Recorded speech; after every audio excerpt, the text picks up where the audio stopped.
Hello and welcome to another video. In today's video we're going to be continuing progress on the Wheelhorse Raider 9. And we've got a few jobs lined up, so we'll see how far we get in the time that we've got.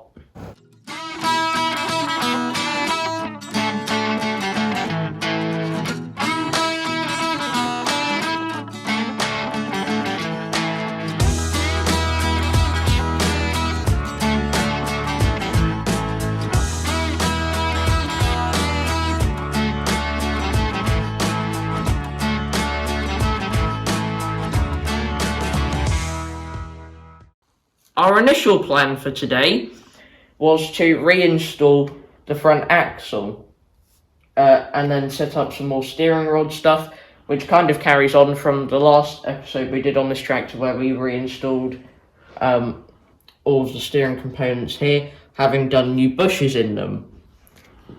And we also were going to do this because you may recall we had the problem with this axle pin, the retainer tab had snapped off, which we would have had to have welded that back on or possibly fabricated a new one, both of which would have taken time. And one of the UK Wheelhorse guys supplied us with this replacement pin, which would have saved quite a lot of time, so thank you, Jack. However, we are not going to be doing this job today because we did spot a bit of an issue, which is this. You can see there's quite a large amount of wear here, where the stub axle goes into the axle, which you can see better on this side than you can on the other side because we've taken this off and cleaned it up and then put it back in again. Whereas the other side, if I just nip around here, you can see there's not as much movement, but you can also hear all the old grease in there because we haven't cleaned it up. So I'm sure once we had actually cleaned up all the old grease and stuff out of there, that would have a lot more play. Now, we do have a plan for this. However, we think it's going to take quite a lot of time, and we'd be very interested in hearing your thoughts on how you think we should deal with the play in the stub axle parts. Now, because we can't get on with this, we've decided we will try and finish off a few things back at the rear end here, so we are entitling this video Hubs and Hitches. The first thing that we're going to install on the tractor today isn't a hub or a hitch. It is the bolt that we're going to replace this hideous bit of rod with a couple of nuts on, which was originally installed by previous owner to replace the bolt, the standard bolt that goes through the gearbox casing there, which for some reason that was missing. But we are going to replace it with what should be there, which is a 3/8 UNC bolt, which is 2 inches long. And these aren't really a standard size here in the UK, and you can't get them off the shelf. So we had to just get them in specially. And when we have to do this with parts, we usually bulk buy. As you can see, we've got quite a few of these, so that if we have to do this job on another tractor, we are prepared with the stock, so we don't have to go and buy stuff, which with the amount of parts we've had to get for this tractor and shipping time can save a lot of time.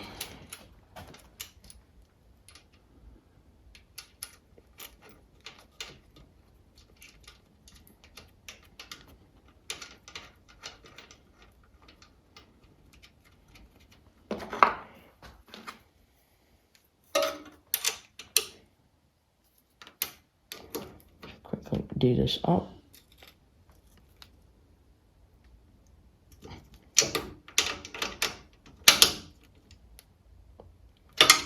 And there we go.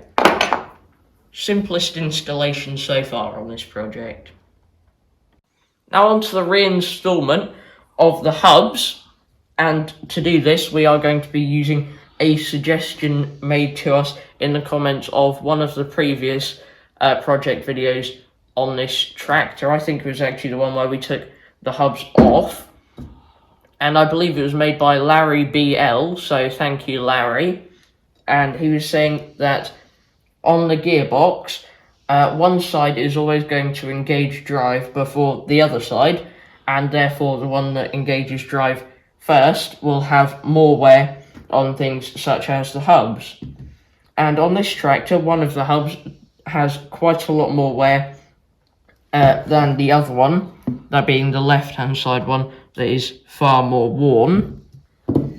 So, since this side will wear more, we are going to do a bit of a switcheroo and put the less worn hub on this side. And to do this installation, we put our brand new woodruff key in there. It's a bit worn, the slot is, but it's 10 times better than having the worn slot plus the worn woodruff key. I'm just going to try and line this up first.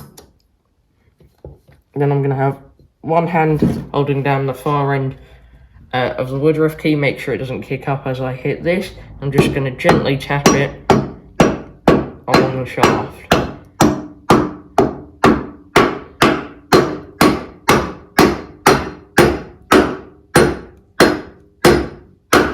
We've now tapped the hub on so that it's flush with the end of the axle, and that is very tight on there. You can see there's no movement there. And now, because we're happy with the positioning of it, I'm just going to quickly tighten this up with 3/8 spanner, and then do up the lock nut underneath it with 9/16, and then we can move on to the other side.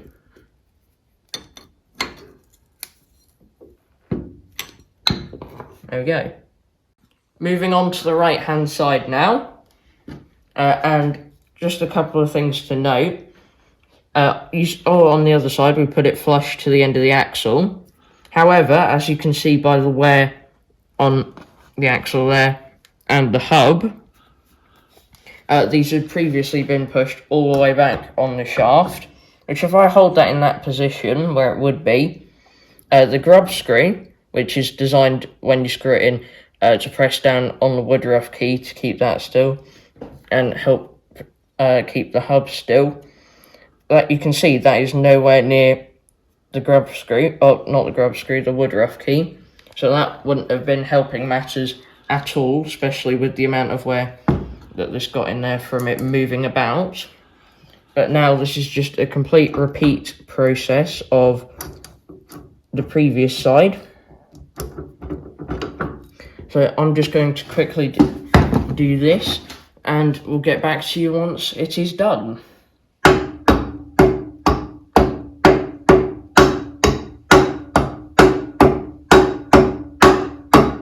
Now on to the hitches, and you may remember that previously on this tractor it had both the standard Wheelhorse tow hitch fixes on there,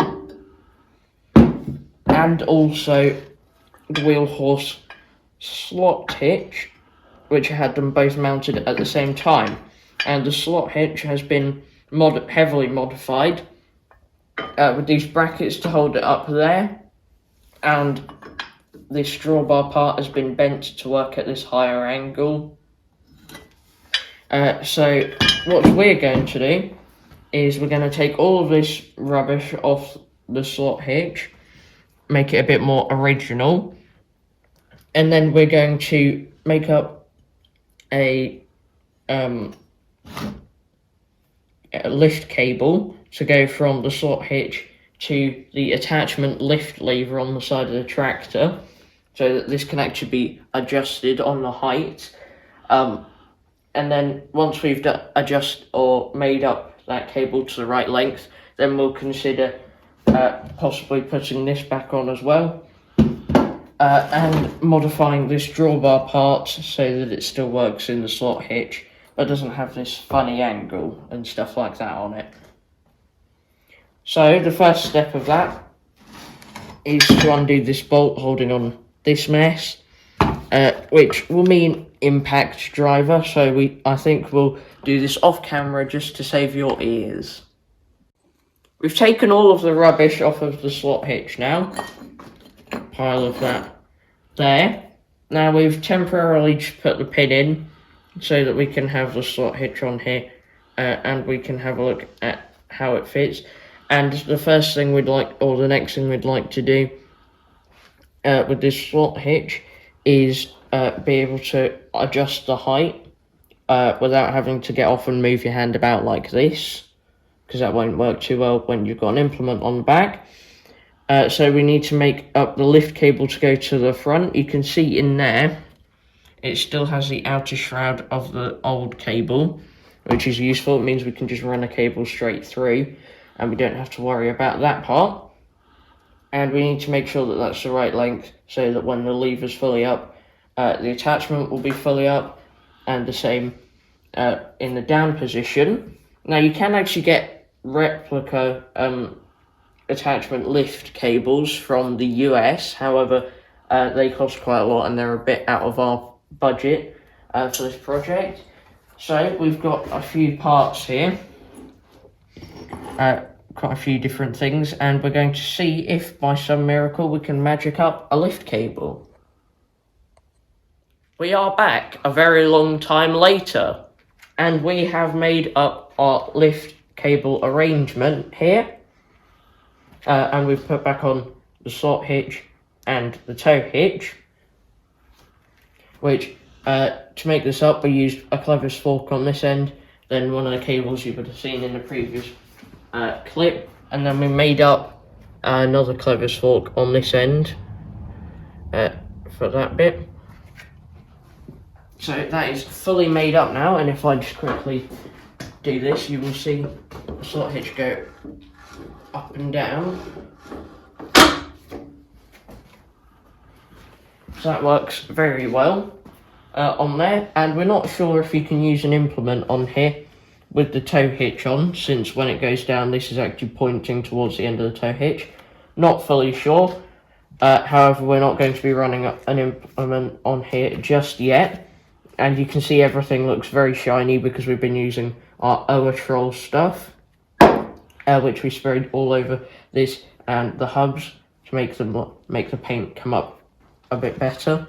We've also put some copper slip anti-seizing compound on the pin because they're quite notorious for seizing in the gearbox, and that's very unhelpful when you're trying to get that out. So I think we'll finish this video with a bit of a whiteboard update on our job list for this tractor. So here's the job list. We have actually got one thing to tick off from the previous video, which we didn't tick off, which is the steering bushings. That's a tick there. Now on to things we've done in today's video. We put in the bolts on the gearbox. We put back on the hubs, which also meant that we got the new shaft keys and installed them. And with what we've just shown you, we've also reinstalled the tow hitch and the slot hitch. So we've made quite a good amount of progress in this video actually, but that's it for this video. Thanks for watching, and I'll see you in the next one. Bye.